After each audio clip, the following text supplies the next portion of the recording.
You can listen to The Professional Left on iTunes, Spotify, Stitcher, or at our website, proleftpod.com, where you can also contribute to this podcast. There's a PayPal button at our website, or you can mail us a letter and or contribution at P.O. Box 9133, Springfield, Illinois, 62791. This is the podcast for December 6th, 2019.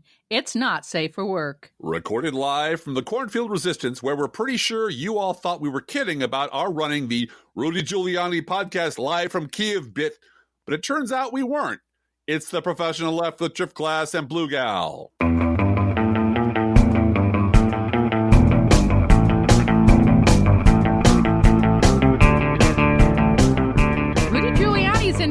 Yes, with a microphone. We were ahead of the curve. He's committing the crimes in plain sight because apparently that's the thing to do in the Trump administration. Just do it out in the open and you'll get away with it. Flood the zone. Flood the zone, Rudy. Flood the zone. When you've already been told by the judge and jury that you're not going to be convicted no matter what the fuck you do. Right. Why would you restrain yourself? This is, I hate to say this because I've never seen the entire movie, but this is the Wolf of Wall Street. When you've been told, it doesn't matter what you do. You can do anything you want. There's no limit to the excess you're going to be allowed to commit because you have money. In this case, because you have the White House and you have the Senate and you have the Supreme Courts. That's it. Why show any restraint whatsoever? The only thing that would restrain you is respect for democracy, which Republicans do not have and haven't had for decades during my entire adult life. You said to me before we started recording that we are now eliminating the "I don't pay attention to politics" excuse. Yeah, no one gets away with that anymore. I'm declaring an official moratorium on. Well, I'm too busy to follow politics. I just know both sides are to blame. Excuse that you often hear on cable news, especially from liberals on cable news, because for some reason I don't understand why the liberals I see on cable news and the liberals I listen to on podcasts, who are lovely people, feel the urgent need to make Republican arguments for them. It's like, here's a reasonable conservative would say this, but you can't even be bothered to make this reasonable argument. Why are you? Because there's no other side to the argument anymore. There's just crazy people throwing shit at the wall. And my dear liberal brothers and sisters in the media don't know how to deal with that. So they invent something to argue against. And so they often say, well, Can you give an example of that? Yes, I can. In fact, you can go to my blog and look up my latest post, Welcome to Hell, which is... He didn't sugarcoat it, folks. No. In this case, it was Ezra Klein. It is a fanciful tale of what hell would be like with a noted liberal podcaster, let's say Ezra Klein, interviewing a series of Republican lunatics and monsters as they commit atrocities in front of him. And he keeps saying, but surely at some point you're going to stop doing that. But surely at some point you're going to stop the excesses. I put it to you, sir, you must own up to this. And they just laugh at him. And he has tweeted that. He has actually tweeted, Republicans must eventually own up to it. Why? They don't have to. No, they don't. What in your experience? And it's because he doesn't live in the real world. He lives in Ezra Klein world. And Ezra Klein world. Well, he lives in Washington, D.C., where you have cocktail parties with people who might give you money or might give you an interview. And the idea that that the worst critique liberals have been making, because these guys are a little bit ashamed to have been hanging out with liberals back during the Bush administration. That's where they made their bones, but now they're successful, and I appreciate that. But the idea that the worst critiques that liberals ever leveled at Republicans all turned out to be true is something they can't wrap their brains around. That the entire party is just fucking evil from top to bottom. It's a party of bigots and imbeciles, and they cannot deal with it. So one of the things they do, one of the tics they have is wagging their finger at an imaginary Republican and saying, one day you must answer for this. And the answer is, no, they don't. What makes you think that? And the other excuse is, well, unlike us who are like deep in the weeds on this, the average American can't be bothered to follow the ups and downs and ins and outs of impeachment. And my answer is, fuck you. Yes, they can. I took a van ride with somebody who's a right-wing nutjob who told me every little detail, every rounding error in the Seattle Seahawks, last 12 seasons. If you can figure out that a place kicker on someone else's team is 1 in 10 this year, and you just know that shit, you have room in your bandwidth to follow the fact that your country is ruled right now by evil men doing terrible things, and partially because of your complete apathy and indifference. That the Republican Party is a party of bigots and imbeciles, and saying you are too busy to notice or too stupid to figure out who's right and who's wrong is now officially, Driftglass declares this, a publicly mockable offense.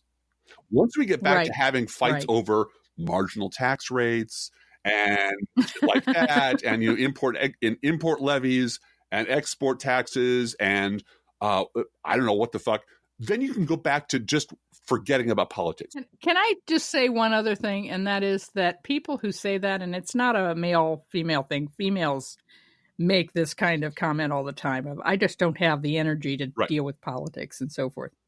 So it's not a gender thing. People who say that often, nevertheless, will tell you to your face that Kamala Harris is unlikable. Right. Or Elizabeth.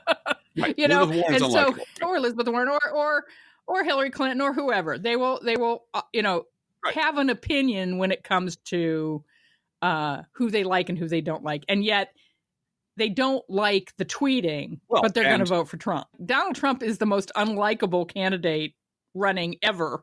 But likability isn't a factor when it comes to a white man. And right now, the difference between the good guys and the bad guys could not be more stark. More stark, yeah. The good guys are normal humans who make human mistakes in a party that's warts and all. The bad guys are fascists who are running your country and doing horrible, horrible things every single day right in front of you. And you don't need to know the details. You don't need to know exactly how many people Donald Trump is throwing off of food stamps. You need to know that he's doing that because it's cruel and he likes inflicting misery on poor people. Mm-hmm. And because Fox News told him to. And because Fox News told him to. Yeah. And that's the only place he gets his news. So if you're cool with cruel people doing miserable, horrible things to poor people, then you're a Republican. If you find that offensive and horrifying, then you're kind of you're going to be a Democrat. And if there's a whole bunch of Trump voters who are deeply, deeply shocked that Donald Trump is cutting their food stamps. Don't give a fuck about them. Yep. I know. Yeah. As at this moment, I'm interested in the people who can look at this situation, which is replicated in every situation on the environment, voting rights, education, everything you can think of, any issue you can think of. There right now, at this moment in history, there are horrible, shitty, awful people on the right and relatively decent people trying to do the right thing on the left. And there's just no in between anymore. And people who insist that there must be an in-between because I'm too fucking cowardly to make up my mind. Those are the people who will tell you I'm too busy to follow politics, but I can tell you everything there is to know about Brett Favre's career. Right. And I'm going to push back a little bit, though. I'm going to push back a little bit on what you're saying. Go ahead. I do care. I do care that a Trump voter, if they are eligible for food stamps, not lose their food stamps. Oh, I care about that, too. I don't care about their opinion. Right. Okay. You don't care about their opinion, but you care about you don't want their children to go hungry. And this is the thing. No. I don't want anyone's children to go hungry. No. And I've been on food stamps, as you know, as a single mom. Yeah. It's not nearly enough to feed your family for a month, the amount you get on food stamps ever. Not even close. No. It helps a little. And you go out at the beginning of the month when you get your money and you buy canned goods and starch and stuff that won't go bad because it's got to last you a month. Mm-hmm. But this came up in the healthcare debate too, of some conservative asshole on Twitter saying, well, Democrats don't want Republicans to have health insurance. They just want it for themselves. Like, no. I want Nazis to have health insurance. Are you kidding me? American Nazis and, all the Klansmen in America have health insurance because they might cough on me someday. I want them to have their shots for sure. Mm-hmm. So we're not trying to deny anyone the basic building blocks of life. No, of course not. But you're right. As far as their opinions are concerned, they're meatbags. Yeah, it's time to let them go. Hey, I need to say something on behalf of Tammy, our angel nerd. I was on the phone with her last night, and she reminded me to remind our listeners. This is a unmitigated plug. Go to merch.proleftpod.com for all your Christmas shopping needs. You can get Both Sides Don't holiday cards, t-shirts, mugs, all kinds of merch for Professional Left Podcast. There's some The Left taking shit for being right. All that kind of stuff is there. And you can personalize it. You can put your name on it. You can put your friend's name on it. You can get a Go Postal Unions t-shirt for your mail carrier. A Go Postal Unions coffee mug for your mail carrier. Wouldn't that be a great gift? You can get Both Sides Don't bumper stickers for your conservative friends who won't know what it means. And they are always over at Zazzle, where we have all our merch. They're always having a sale on various items. This week they're having 20% off everything on the site. So there's always a sale. And so just go over and check it out. The link that gets you there is merch.proleftpod.com. And there's the shameless plug. Thank you, Tammy, for reminding me to do that. See, I get off on these tears and I forget to sell the product. I forget to move the merchandise. Right. Well, and we don't make a whole lot of money off of that. But as Tammy pointed out, it is a wonderful way to spread the word. It is. And it's a great way to be a part of the Pro Left Pod community. We love it when we have people visit us for coffee in Springfield and they're wearing one of our t-shirts. It's like, oh, look at you. You're one of us. So we love that. We're grateful to all of you for your support of our podcast work. And if you want to share that with your family and friends or your postal carrier, go to merch.proleftpod.com. Where do the people who stand up and say, I don't follow politics, all I know is Washington's broken, all I know is both sides, where do they get these stupid ideas? And why do they hang on to them so hard? Well, we know why they hang on to them, because they're lazy and they don't want to make up a decision because it might offend someone and they might have to choose something and it's just easy to do. But where do they get these terrible ideas from? Well, just so happened in our dying local paper today, there is a half-page op-ed column that explains this. I'd like to read 3 quotes and then a 4th quote. We'll explain the first 3, and they're very short. The first is, Democrats and Republicans now talk past each other in front of cameras. They castigate one another on social media. They fundraise by demonizing the other party. Blah, blah, blah, blah, blah. Then, it often feels like Washington's broken, but it need not be this way. Our nation was founded on compromise, and compromise can once again be the order of the day. We simply need to demand more from Washington. Last one, as citizens, we need to remind those we elect to high office that their mandate is to follow the footsteps of the select few who framed our system of government, working across the differences in pursuit of the common good. Now, would you care to guess where this came from? Well, this is the lead. Let's be clear. This is the lead op-ed of our local Springfield newspaper. It's an entire column on the op-ed page, and it is written by Nancy Jacobson, the founder and CEO of No Labels, which they got for pennies to fill the page. And she says, you know how we solve these problems?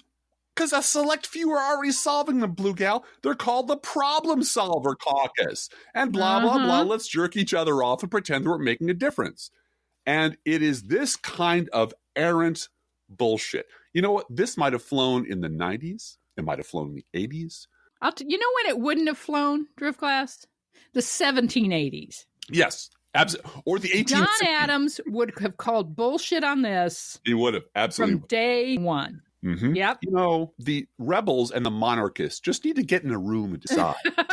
Which, they'll find a way to have a king and a thing. Because, the people who are reactionary or destroy the country need a place at the table, too. Mm-hmm. And that's why billionaires give me money. Because that's the fucking fairy tale they want. This is why David Brooks has a job. This is why Bret Stephens has a job. This is why Michael Gersten has a job. This is why Joe Scarborough has a job. This is the fucking fairy tale they want to believe. And they will pay anyone any amount of money to tell it to them. Now, what offends me is if you want to pay someone to privately come up to your 3-story condo in Manhattan and do a striptease and whisper into your ear about both sides, that's great. But if you're going to pollute my paper, putting this bullshit on the printed page and calling it a valid opinion, that's when I have to say, hey, as a citizen, I'd like you to shut the fuck up. I would like you to turn the taps off on people who insist that there's no difference between the two sides. It's 2019. And if you're still pitching this, Washington's broken, Democrats and Republicans are talking past each other, but we have a solution. It's our purple solution. The only thing I want to see purple is, well, I can't really go there. So I'll just stop myself. I'll show heroic restraint. Well, the Purple Project has changed their name to We the Purple. Yeah, well, that's great. Which is just dreadful. Yeah. Same type of people, too. It's driving me insane. Change the letterhead, change the napkins. Everything else is the same. Let's talk about Kamala Harris. I want to talk about Kamala Harris. Yes. Because it's heartbreaking. It is. To see her drop out. It was a shock and it was heartbreaking. And I'm someone that gave her money and wanted her to continue in the race and enjoyed her contribution to the debates and so forth. And I'm not endorsing anybody. Nope. Many of you know that Junior Dude, my son, is working and volunteering for Elizabeth Warren in Iowa. You know what he's not doing and I'm in very Iowa? proud of him for that. He's not, but he wasn't driving around tearing up Kamala Harris signs. No, he wasn't. No. Or any other candidate signs. He's really knocking on doors and talking to voters. And that's a very good experience for him. So I have that in my pocket. Just so I want to be really transparent with everybody. I have that in my pocket. You know, my son is working for Elizabeth Warren. So yes, I'm attentive to that. But Kamala Harris was a heartbreaker. Yeah. And it's not the first time my heart's been broken in politics. No. I'm a veteran of Kennedy 80, for those of you who want to know how old I am. What, you mean that awful man who was in the House of Representatives, that human pudding skin who was yapping on about that Kennedy? No, not John Kennedy of Louisiana. Some other Ted Kennedy. Oh, Ted Kennedy. I've heard of him. Ted Kennedy. Oh, yeah. And back when he ran against Jimmy Carter, who's now, you know, he's the one that survived and is being deified in the media because he's so awesome, right? I mean, who knew? He's a much better ex-president than he was a president. So good for him. And he's had such a legacy as a former president, doing good for the world. Man put up solar panels at the White House, you know? Yeah.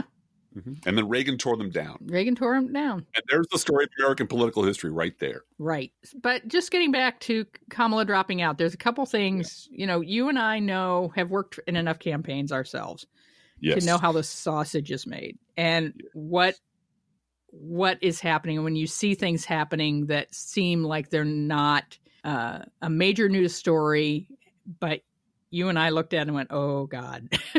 When on November 2nd, when she closed her New Hampshire office, I was just like, oh, God. No. So this is not something that she decided in a day, right? And it's not something I'm sure that was easy for her. On the other hand, she really did time it. And again, I was just utterly shocked that this happened. This was so unexpected to happen at this time. But looking at the calendar and realizing that she did not want, if she was going to drop out and she decided she couldn't do it, she couldn't continue with the fundraising that she was getting and the way the polls were going, that it was not going to be for her. Viable, She was not viable. And she knows she's been around enough to know the writing on the wall. Yeah. And she wanted to make sure that she was not on the California ballot. And that is a kindness and a support and a clear-eyed understanding of supporting the Democratic Party and the candidates that remain. Right. What the real cause is. What the real cause is to make sure that you as a popular California senator are not competing because you've dropped out, but that your name isn't there. Right. To be, you know, a coulda, woulda, shoulda on behalf of the voters. And she had this month to make that decision. This is when she had to do it. Otherwise, she was going to be on the ballot in California. I think she has until the 26th of December, but she had to make the financial commitment and the arrangements and so forth to make sure that this happened. Yeah, and it's a big deal. You're basically building an entire business, your infrastructure, company. Right? And then and running it on, you know, standing it up in a hurry, running it across many states, and then shutting it down in a hurry. If things go bad. And you know you're not going to compete in California because of the money, right? And because that's all you can do in California is buy ad time. That's really how you have to run. And so, in support of her fellow candidates, she dropped out when she did and made sure that her name's not going to be on the ballot as a competitor against whoever is going to be the Democratic nominee. And I tweeted a few weeks ago, I think 4 or 5 weeks ago, that all of us are going to face some level of heartbreak in the next 6 months over, you know, your candidate dropping out. And there will only be one in the end who is the Democratic nominee. And it is heartbreaking. This happens. We're all standing around with broken hearts because your candidate dropped out. My candidate dropped out. I don't know that as a liberal, I've ever had my first choice for president be the nominee. Well, I have. I don't know if one that's time. You one have. time. Well, and it was because it was Obama. Well, Obama. Chicago I mean, yeah, okay, guy, Obama's second time. Chicago guy. Right. I knew him. Me and Brock. You had met him, yes, I right. knew him when right. he was running for Congress. I helped vet him when he was running for Congress, and lost. I mentioned this before. I still have my Barack the Vote ticket to luncheon, right, and dance. That at the bottom, the fine print says "No corporate contributions allowed," which is just cracks me up. But that's the only time, really. That's the only time where my Well, when Obama ran for re-election, obviously he was my first choice. But that's a different story. That's not a competitive primary. On the other hand, Obama 2008 was my fifth choice. And Hillary was my sixth. And, so.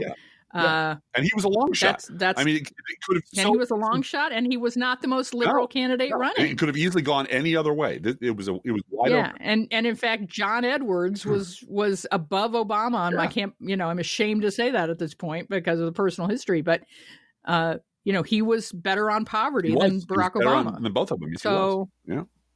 So that's where I was. So. You've had, and there's another heartbreak. I mean, John Edwards' behavior and ego and so forth. And, Dennis Kucinich, there's another one. I've made ads for Dennis Kucinich, and he's turned out to be a Fox News type. And, so there's a Fox News sellout, I should say. So, you get your heart broken by these candidates. And sometimes it's in a way that you can hold your head up high and say, yeah, I did send money to Kamala Harris, and I'm proud that I did that. There are times when you're disappointed in other ways, and they break your heart in other ways, and that's sad too. I don't feel sorry for any Duncan Hunter supporters out there, though. I'm reminded of a rule I tried to set for myself during my divorce, which I'm sure I broke several times, which was I wrote it up and put it on my refrigerator, which was, don't do anything now that 5 years from now you'll look back on and regret. And you're gonna be heartbroken when your candidate loses. Most candidates lose. Yeah, right. And most of us, especially when you got 21 of them. Yeah. And you got to give people who have lost, who have really committed to someone and love them and think they were the best choice and can't understand why everyone else couldn't see that. Give them space to feel sad. And don't do anything that will tear the temple down in the process. Yeah. So. Well, and you and I personally have talked a lot about grief this week. Yes, we have. Because you lost your mom 2 weeks ago. I did. And it is okay to get together with people who are equally sad. And right now, you're just so busy with paperwork and details that it's sort of not even. You're not even. I mean, we aren't even in touch with our feelings 100% at this point, which is, I often have been told that the busy period after someone passes away is a time of grace because you're so busy. Right. It gives you time to sort of process the raw nerves of losing someone. But once all of that is done, taking stock of where you are is okay. And taking stock of needing, fortunately, so many hospitals and so many hospice groups and so many people around the country provide free grief counseling, free support groups. That's the word I'm looking for, to help people get through this. And it is okay to get together with fellow supporters of your candidate, or that's not it. It sometimes feel like something's died inside when you've worked so hard and you've committed so much of yourself to a candidate, and then they drop out. It's easy to feel like something's gone. So I will say I'm still kind of bleary and exhausted from the sort of red eye out to Arizona and red eye back, and just sort of run for days and days and days. But my sister, we included time in our running around schedule of doing lots of detail work to stop by my mom's yoga class. Oh, wow. Yeah. And talk to the people, because she had been living in that town for, just a few years and had made friends with everybody. The coffee shop where we went there, and they knew her there and they loved her there, and went to the yoga place, and they were just genuinely broken up and incredibly tearful and just open-hearted, and she was super, and she organized all of our lunches, and she, made everybody push a little bit harder, and she was sort of and it was just a relief to be around people I'd never met before, very much like in a campaign, who had lost the same person I lost, although not at the same level, and could reflect back to me all of the best thoughts I had about her, all of the, yeah, that sounds like her. And, that's a wonderful thing. And you shouldn't be shy about, hanging out with people after your candidate drops out or something bad happens with people who knew them, and share stories with them. This is what my family does. We're storytellers. If you're ever worried about too much introspection in your life, grab a bunch of cats and put them in your house. Kids and cats keep you absolutely in the present moment. Right. So you want to talk about Impeachment 101? Sure. Oh, well, this week was Impeachment 101 on Capitol Hill. It was really the sort of child's golden book on what impeachment means. Hey, Johnny, how does a president become impeached? Well, Susan, I'm glad you asked. It was 3 eminent constitutional scholars all agreeing clearly and unequivocally and in eloquent language, citing enormous source materials, including the founders of the country, that Donald Trump clearly committed impeachable offenses. And then there was Jonathan Turley, who was just a freaking wreck and was barely out of his chair before MSNBC started running footage of him saying the exact opposite of what he said when he was a Republican expert during the Clinton administration. So it was really kind of ridiculous. I mean, there were clearly 2 audiences for this. There were normal people who care about their country, and that's what the 3 legal scholars were there to talk about, the depth of the Constitution, the clarity, the fact that, Donald Trump basically hit the trifecta. Everything that the founders were concerned about, he has done. Everything they thought was impeachable, he has done. All in one big, giant, orange, shitty package. And if this isn't impeachable, nothing's impeachable. And then there was the audience of the bigots and imbeciles who needed a lawyer in a suit to sit there looking with a pained expression on his face, saying that, well, we're going awful fast. This has really taken too little time, even though the Clinton impeachment that he wholly endorsed took almost exactly this amount of time. And he really had no problem with declaring that if we let Bill Clinton get away with lying about a blowjob, future administrations are just going to run wild and do anything they want. We really have to hold him accountable, which is exactly the opposite of course, what he said now, because he's a Republican stooge. So the audience who wanted to hear nothing but praise about Donald Trump and that this is all just bullshit and nothing, and it's a witch hunt, and let's get the whistleblower in here, and Benghazi, got their one person and their congressman jerking off to that. And then the normal, sane people got their hearings. And the 2 never really overlapped in any way. And I wanted to point out, too, that the 24 hours after that testimony on Wednesday, Fox and Friends suggested that the one woman on the panel, Pamela Karlan, was unhinged. Yeah. Right. And that same night, Sean Hannity said Pamela Karlan was that psychotic individual. Mm-hmm. And also Tucker Carlson said she's a moron who needs a shrink. Mm-hmm. They didn't talk about the men who were on the panel at all. No. Well, and it's almost, as you pointed out to me, I hate to be paranoid. It's almost like Fox News has a script. It's almost like they have a plan for repeating talking points all day long. And it's misogyny. So that by the time that crazy Uncle Liberty gets his dose of Fox News, he knows that this crazy lady was saying mean things about the greatest president in history. Right. And we don't have to worry about that because it's all a big fake news show. And she's hysterical. Right. And let's remember, no one is putting a gun to crazy Uncle Liberty's head and making him listen to lies all day long. He is doing it to himself. He has done it to himself for 30 years, and you cannot save him. He is beyond hope. Speaking of which, I would like to apply right now in this podcast forum for my own column in the New York Times. As usual. Just a guest column. You don't have to put me on the editorial page, but I think I deserve at least a guest column because I went from Real America, Illinois, to Real America, the American Southwest. And during that journey, I encountered a person with whom I had an interaction, and who was the driver. And we drove for a very, very, very, very long time. And it was clearly company policy not to talk about politics. Don't talk about Right. controversial shit. But he was equally clearly aching to share his keen political insights. So between rambling stories about his near-death experiences behind the wheel, which did not fill me with confidence, I heard that Seattle was being ruined by Californians and their drug needles, how sanctuary cities were ruining America, how the laxity of the laws when it comes to decent people taking revenge was ridiculous thanks to those liberals. And you know what? These kids today are all soft and have everything handed to them. Now, oh, so you mean it was like Tom Friedman? You had an insight from a person driving you from the airport, an actual person driving me to a thing. And I would like to know, where I go to get my New York Times column now, because I can stretch this bullshit into 800 words, no problem. No problem. And B, I sort of met this gentleman because I had no interest in debating anyone. I'm coming home from, your mom died. Yes, no, this is not. I don't want to. First of all, the guy's driving a van. I don't want to drive him off the cliff because there's a whole bunch of people in the van who would share my fate. So I said, I pointed out that he's kind of obsessed with his accidents and the number of things that had happened. I said, "Did you ever consider the fact that maybe you're not alive at all?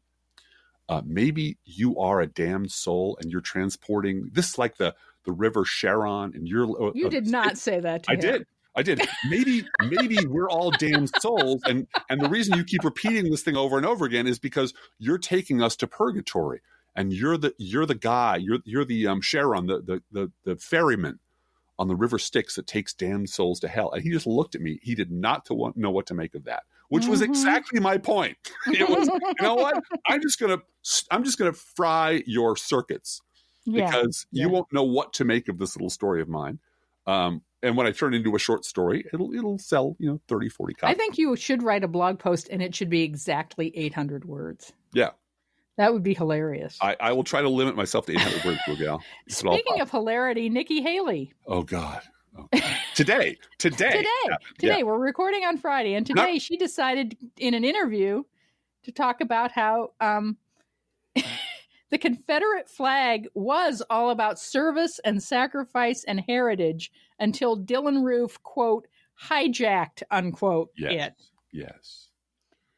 Now, why would you do that, Blue Gal? You and I had exactly the same reaction, which is she wants to be the Republican nominee for president someday, and therefore she must cater to the bigoted Republican base. She must. That loves their Confederate flag. She must hump the American swastika. And she found the perfect venue for this because she went to credible news source person Glenn Beck to have this interview. Because really, if you're going to be a serious politician in serious consideration for a serious position in the American government, who do you go to but the craziest motherfucker in... Well, this is the perfect place to go where the hopefully for your sake the only people listening to you are the insane Republican base. But of course, given that it's on the internet and you said something totally inflammatory, it's now trending on Twitter. So now the question is, and this was raised before, and someone answered this already by saying, "No, does she know better? Of course she knows better. Of course she knows. Of course she does. This is calculated. Apparently, this is absolutely calculated." Her own son brought this up once upon a time, and she told him what she knows fucking well what this is. She wants the votes of racists. Right. She is actively, because this is the only thing left in the Republican Party is actively soliciting the interest and favor of the worst people in this country. This is the machine they fucking built. They've spent decades building it, and she knows goddamn well exactly how it works. She saw 19 people get knocked off by Donald Trump, and Donald Trump got up on stage and acted a fool, insulted veterans, trashed immigrants, behaved in a shameless, asinine fashion, told everyone to fuck off, go ahead, embrace your inner Klansman, and the Republican Party said, yes, this is the lunatic we've been waiting for. Everything she's done has been utterly calculated, including resigning from the Trump administration, quote unquote, just in time. Right. She thinks she doesn't have the stink of Trump on her. Yeah. And yet she's going after that Trump voter wholeheartedly. Well, once they put her through the Meet the Press, This Week, Morning Joe, laundromat. Trump off machine, yeah. Trump off machine. So should never have heard of Donald Trump. Yeah, I didn't approve of all the stuff he did. He did a lot of good things, but a lot of stuff I didn't approve of. Let's just talk about my plans for the future. And this is your reminder, there are no good Republicans. There are no good Republicans. There are only variations of horrible Republicans or dim-witted Republicans or brain-dead Republicans. But there are no good Republicans. All of them left. There's no one left in the party who's worth saving. Speaking of that, shall we try our news roundup? Sure. House Speaker Nancy Pelosi instructed the key chairman in the House of Representatives to begin drafting impeachment articles against Donald Trump. Donald Trump accused Pelosi of having a nervous fit. Again, we are here with the misogyny every single day. He accused her of having a nervous fit after a reporter asked if she hated Trump. Fun fact, in 2018, that reporter, James Rosen, worked for Fox News, but was bounced from the network after there were many sexual harassment claims. Who hired him? Sinclair Broadcasting hired him. Of course just in time to have his yam sack cut off by Nancy Pelosi, and she's carrying it around in a little teeny tiny purse. I don't think he's going to get it back anytime soon. No. Donald Trump has laughed off the entire European continent this week. Congratulations. Gannett, the largest newspaper company in American history, has forced people to sign non-disclosure agreements in order to get severance. And now the company is telling journalists to stop tweeting about layoffs. In order to hide who he was talking to from the White House daily call logs and his own chief of staff, Donald Trump repeatedly used unsecure cell phones that are vulnerable to monitoring by foreign spies to talk to Rudy Giuliani and others involved in his corrupt campaign to pressure Ukraine. Now, let's see the New York Times make that story the lead story in 2020. In October. Just like they did to Hillary Clinton's goddamn emails, which came to nothing. Absolutely. And this is consciousness of guilt all over the place. Just like when he changed his hate tweeting of Marie Yovanovitch from the @RealDonaldTrump Twitter stream to the @White House Twitter stream, because then it's apparently in his mind, it's not tampering with a witness if it's coming from the White House account. It wasn't me, it was John Barron and many people. Many people and John Barron did it. It was not me. Okay. Do you have that on here about Donald Trump's tweet today? No. Of him saying, we only want named sources. You should only be listening to named sources. But, this is President Many People's talking. Yeah, well, this is President, the single most frequently cited source for anonymous quotes in most of the media, especially in New York, his entire life. So yeah. And I'm figuring that the senior White House official half the time is Trump. Yeah. Let me tell you, they're all out to get him. That poor man, they're all out to get him. Yeah. Okay. Secretary of State Mike Pompeo held an off-the-books meeting with a group of wealthy conservative donors during the NATO summit in London this week. In order to appease his pal, Turkish President Erdogan, the White House ordered yet another Republican senator to yet again block a bill acknowledging the Armenian genocide. This is the third time they've done that. The New York Times has a breaking news story that, yes, Alex Jones is a raging crackpot who makes shit up, drinks too much, and is horrible to be around. I just never get tired of major newspapers breaking stories that liberals have been talking about for 15 years. It just never gets old. Attorney General William Barr's hand-picked prosecutor told the Justice Department's Inspector General that he had found no evidence that U.S. intelligence agencies had planted spies in the Trump campaign. They were following Russians, and the Russians led them to the Trump campaign, which is a whole different matter. It's called a criminal conspiracy, which is why Donald Trump is about to be impeached. But because the Republican Party is in on the conspiracy, that's why he won't be removed from office. And Fox News was all over this. IG report was going to bust this thing wide open about how the FBI was spying on the Trump campaign for months. Yeah, well, and now they never heard of it. The Whitey tape. It's the fucking Whitey tape all over again. It's a Whitey tape. Mm-hmm. North Korea threatened to resume calling Trump a dotard if he keeps referring to Kim Jong-un as Rocket Man, because that's the maturity of world leadership in those two countries. That's what we're dealing with. One of which is our country. Yeah, one of which is our country. So we can all just hang our heads. Noted disciple of Christ and scrupulous follower of the Ten Commandments, Newt Gingrich, is furious that Democrats are planning to impeach Trump on, quote, the eve of Christmas. How dare they, those heathen bastards. Meanwhile, in order to celebrate the birth of the carpenter of Nazareth, the Trump administration has announced plans to gut the food stamp program. According to a study by the Urban Institute, 3.7 million fewer people would receive SNAP in an average month. 2.2 million households would see their average monthly benefit drop by $127. More than 3 million others would see an average drop of $37 per month. And 982,000 students would lose access to free or reduced lunches. It is absolute, unnecessary, cruel, gratuitous sadism, because that's what Republicans like to do. They're vicious, terrible people, and they get off. This is a situation, too, where calling your congressman makes a difference. Sure does. If you have a Democratic congressman, you need to set fire to them right now. And if you have a Republican congressman, they need to go. They need to go. Mm-hmm.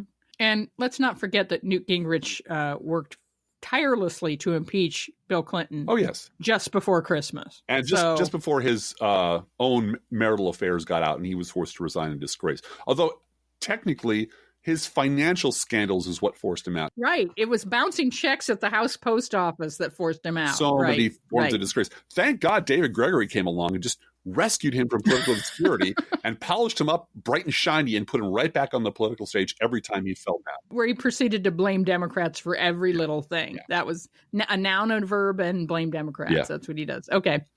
Trump's response to the House Intelligence Committee's impeachment report was to call it, quote, a joke and say that everybody is saying it. Everybody, many people are saying it. And by everybody, he means, quote, Donald Trump. And I watched reviews. I watched Hannity, Sean Hannity. I watched Laura Ingraham. I watched Tucker Carlson. I watched a lot of other legal scholars. Frankly, I watched some people with great legal talent and highly respected, Alan Dershowitz, and many more. Mm-hmm. So he watched Fox News for 4 hours, at least. And that's his everybody. When we say that Crazy Uncle Liberty only knows what Sean Hannity shits into his skull, we really mean it. We're talking about Donald Trump. They literally don't know anything other than what Sean Hannity shits into their skull, and it comes out their mouth the next day. And it's a complete closed system at this time. There's no way to redeem any of it. You just have to crush it electorally and make sure that it goes away forever. Well, and this shooting this morning, this tragic shooting in Florida at a military base, it was clear to everyone who was on Twitter this morning that Donald Trump was not being briefed on the shooting. He was just tweeting out news stories that were coming across his feed. Sitting on the crapper, tweeting. That's what the president does in the morning. And, 1.5 floors away from his wife, who now lives in a separate part of the building from him because... She lives in the Barack Obama mother-in-law apartment is where the first lady is living with now. With a lock on the inside, I assume. With a lock on the inside, This week, the Senate confirmed 8 Trump court picks in 3 days, setting a brand new land speed record for horrible court decisions. And this is the only reason Mitch McConnell is holding on to power, is to make sure that for the next generation, horrible, shitty judges will overturn everything liberals try to do. And by the way, he's getting away with it. One of these was a woman named Sarah Pitlick, who was confirmed despite her unanimous not qualified rating from the American Bar Association. Pitlick also believes that fertility treatment is having, quote, grave effects on society. Yeah, she doesn't believe in infertility treatment at all. Yeah. Today, all but one Republican, Brian Fitzpatrick, voted against a House bill that would restore the Voting Rights Act. Yeah, let that sink in. Because both sides don't stop Black people from voting. Rudy Giuliani traveled to Europe to meet with several former Ukrainian prosecutors in an effort to defend Trump against the impeachment inquiry. This is where Rudy Giuliani is spending his holidays. In Ukraine, doing crimes for President Stupid. In plain sight. In plain sight, yep. And the criminal Ukrainians that he's meeting with are posting pictures of themselves with Rudy Giuliani on Facebook. So the circle is complete. Trump told at least 21 lies during the NATO meetings, which is about average for Trump when he is awake and talking. Yeah, might be a little slow. He might have been a little jet lagged, but that's about average. But 53% of Republicans not only think Donald Trump is a great president, but he was a better president than Abraham Lincoln. Well, Donald Trump freed the slaves.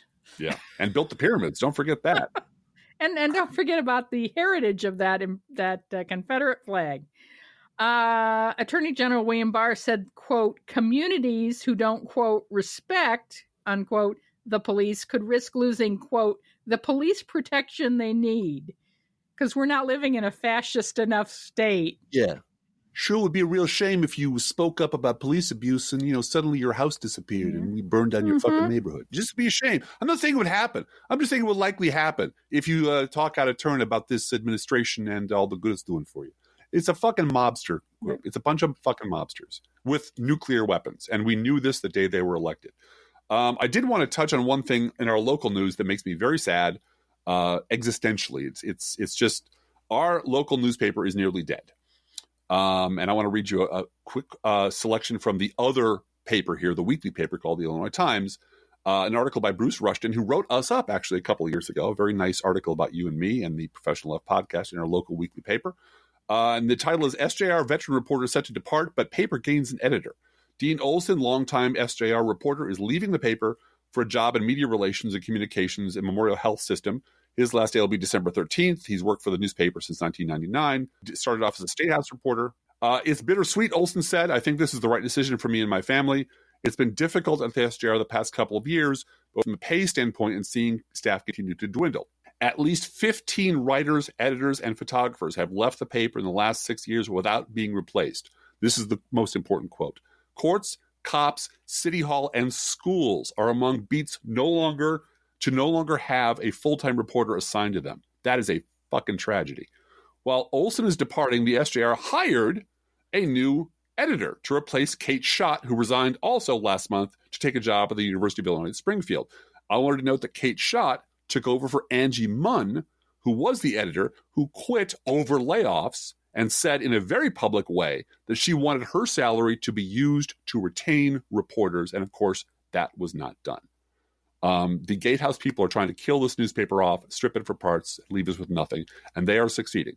And once your local newspaper's gone, as shitty as it is, you'll never be replaced. And you'll never know what's going on in your town or the state capitol. And this is the only place that reports on the state capitol here. Also in local news, Kent Gray, a local attorney who had his license suspended for a year, and he's the advance man for the Trump administration, is running to take the place of John Shimkus. And you know what? He'll probably win. Well, yeah, because John Shimkus is the king of coal who's retiring, the congressman from coal. And Kent Gray is the perfect replacement. He's, Mike Pence's advance man. Yeah. He's paid his dues in the Republican Party. He's working for Mike Pence, so never has a bad thing to say about Republicans. Always has an excuse for everything. That district has been preserved for Republicans. That's why Shimkus moved to that district with redistricting. So yeah, he probably, if he gets the nomination, he for sure will win a seat in the Congress. And he's crazy. He's crazy. I'm not going to sugarcoat it. He's a crazy libertarian Republican who works for Mike Pence. So the best we can do, you and I and the people we know, I mean, work hard for everybody. We're going to get a Democrat elected in our district, and we're going to flip one seat. We're going to knock it out of the park.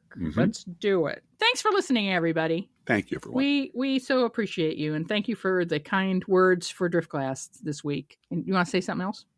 No, it's just been a long week, and I appreciate all the kind words everyone has sent along. And it's kind of a blur.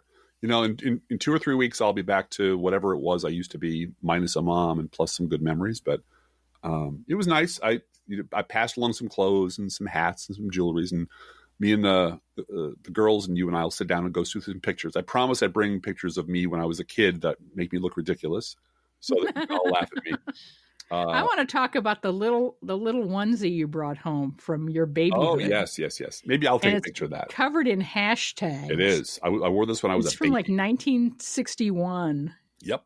And it's got little red hashtags all over it. Yep. And it's adorable. And it's obviously, 50 years old. I pre-programmed myself to become king of the hashtags on Twitter. King of the hashtags. A half century ago, people.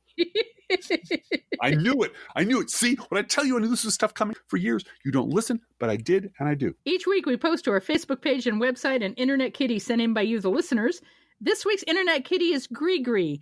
And Grigri was rejected by his mom at birth. He's missing an eye and has kind of some problems, but is so loved and so adorable and so loving and so sweet. And the owners of him just love him, and he's doing so well, and we love him too. And so Grigri is this week's Internet Kitty, and you should go visit him at our Facebook page and website. And of course, Grigri demands freshly poured cat food, our fake sponsor. Whether you serve pet store perfection or dollar store dreck, your pet will sit on the kitchen floor and demand. that the food they eat is only freshly poured. Freshly poured, freshly poured. Oh, my Lord, it's freshly poured. And you can send your internet kitty or other pet to us at our email address, proleftpodcast@gmail.com, where you can also write to both of us. Feel free to write us. We love hearing from you. Be aware that if you write us at any of our addresses, we reserve the right to read your email or U.S. Postal Service Go Postal Unions letter on the air unless you say otherwise. Don't forget our gourmet coffee guideline. If you can afford to buy an espresso-based beverage for yourself, buy one for us. This is not charity. This is our job and a labor of love. Approximately 1% of our listeners support this podcast with a contribution, and you can too. Remember, $5 makes a difference. See our website, proleftpod.com, for details. We have PayPal, postal address, Patreon, GoFundMe, Buy Me a Coffee. It's all there at proleftpod.com. Please share our show on social media, and thank you so much for doing that. Hey, Drift Class, how are the Internet Kitties doing this week? Oh, Blue Gal. Those Internet Kitties are very excited about this new podcast called Science Fiction University. They hear episode 2 is going to drop today. Today? Oh, my God. That's so exciting. I didn't want to put pressure on you by saying today. It's all done. No, it's ready. Oh, well, then, never mind. I'm pouring on all the pressure. I did it last night. Yeah, I know. My wife is amazing. I was up till 11 o'clock editing that show, so we're good. No wonder you didn't want to talk about science fiction when you came to bed. Let's think about living. Let's think about loving. Let's think about the hooping and the hopping and the bopping and the loving, lovey-dovey. Let's forget about the wine and the crying, the shooting and the dying, and the fellow with a switchblade knife. Let's think about living. Let's think about life. The Professional Left podcast is recorded under a Creative Commons license. Copyright 2019-2020, DGBG Productions.